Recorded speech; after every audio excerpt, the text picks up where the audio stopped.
Greetings, Light Tribe. Janine Palmer here, Spirit Silver Moon for Divine Heretic Poetic Tales. I'm going to do a poetry reading today for one of my latest books. So I have a lot of collections of poetic messages, and then I put them together in books. And sometimes it's cool to just open a book to a page for a message. And whatever that might reveal, for whoever might recognize it or for whoever's interested. So, we do work on this earth plane for reasons known and unknown. A lot of the time we know the reason we're doing the work, at least to some degree, enough of a degree to do it. We could say for higher purpose, for the greater good, whatever that means to us, whatever we determine it to be, whatever we recognize that as, and whatever other people recognize that as. And you will typically get feedback from people as a type of a gauge to show you what effect that might be having, the sacred work that you do. And then every once in a while, that might trigger someone, okay, to have a particular type of a response or a reaction or an abreaction. And so sometimes when we've done enough work, when we are present enough, aware enough, open enough, we can recognize there's something deeper going on with the person, and they probably don't mean to be hurtful, if that's the right word, or offensive, or whatever it might be. If we are offended, it's typically because we have chosen to be offended on some level, whether we're aware of it or not, whether it's a habit or not, whether it's from a program of some kind or not. And sometimes there are situations where a person will test you, and you will come to a point where you begin to accept certain kind of behavior that's shit. And it might be because you don't think enough of yourself. So on some level, you don't feel worthy enough so that you accept something that's really should be unacceptable. And you get pushed to a point that you blow. And then they try to hold that against you. They try to use that, the way that they pushed you enough to where the volcano erupted. And then they're now going to use the effects of their own fuckery that they projected onto you, or whatever it is, to try to hold you down and make you feel unworthy and use that shit against you. But it's powerful when you go through it, and it sucks, but you learn from it. So it's powerful because you strengthen yourself, you gain knowledge, and through that knowledge and wisdom comes power. When you step back into your truth, when you learn how to love yourself, even when other people shit all over you. So anyway, I want to read a couple poems from, sorry about the long intro. This book is, what book is this one? This is book 9 in this series. So this one's called Divine Heretic, A Song of the Seraphim. So there's 2 poems in here. This just came in the mail today. 2 poems in here I would like to share for this little video. Okay. This one's called Wreathed in Flame.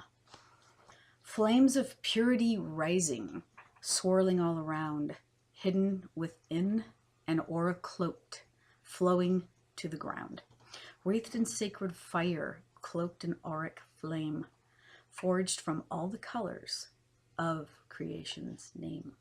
Invisible wings now shining in an other dimensional glow, materializing for a moment in order to help them know. Many are awakening to remember, seeing past the veil, beyond the realm of the matrix, shattering illusions, nails. Nails in the coffin of separations lie, nails in the cross, trapping you and I. Misinterpreted stories through mistranslations well, thrusting the unsuspecting into earthly types of hell. The flames unseen which guide us, which burn away the dross, to reveal deeper love and truth beyond suffering and the cross. Beyond fear, the unknown liar, back to love from whence we came, beyond the guilt and misery, beyond the walls of shame, beyond the crosses earthly beings bear, until they decide to lay their burdens down for good, until they shed false skins and shells and glimpse beyond the hood. Nooses and shackles cut and burned, crosses toppled and burned as well. And by detaching from ideologies, we walk right out of hell. Praise the Lord. Okay, next. This one's called Encrypted in Innocence. So many of you who know my work know that I do a lot of messages for moving beyond dogma, for our discovering and reconnecting to our inner truth, which can actually open up a deeper connection with Source, God, Creator, Jesus, whatever that is to each individual. Okay, so the poem Encrypted in Innocence. Biblical contradictions through limited awareness, otherwise known as codes and keys.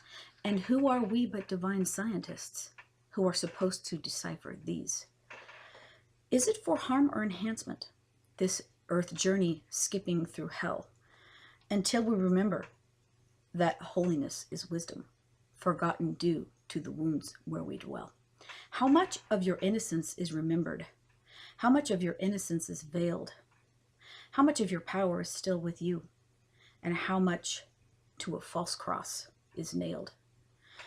The suffering is for the awakening. Lessons are experiences now shown to direct you to higher vibration, otherwise known as home. The metaphors which exist in scriptures are the suffering we all endure. And the suffering we all endure, have messages cleverly woven in. Our innocence is the cure. To unwind what has been woven, for the messages hidden within, beyond the land of the veil and suffering, beyond nefarious illusions of sin. Step down in vibrational levels, different aspects of God unseen, until we reconnect with the little child, back to the innocent state through the dream.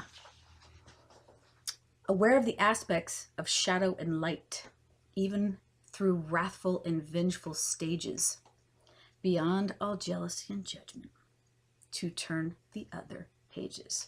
When we begin to see the innocence in others, it is a divine reflection of ourselves, that glimmer of light at the end of the tunnel, guiding us out of false hell.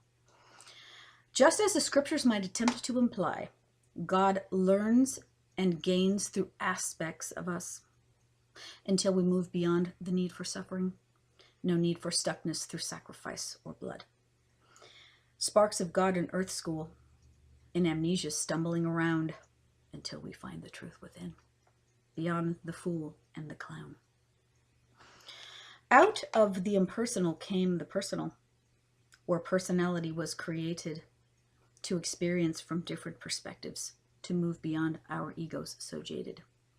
Egoic behaviors demonstrated in scriptures, though largely not recognized, meant to be a reflection of our awakening unfolding, but it's misperceived and misused through lies. The truth is always within you, beyond the level of any book, meant to guide you back to your innocent self, to God in you if you'll look. So, yes, the kingdom within. Powerful stuff. Praise the Lord. Peace and blessings. Thanks for watching.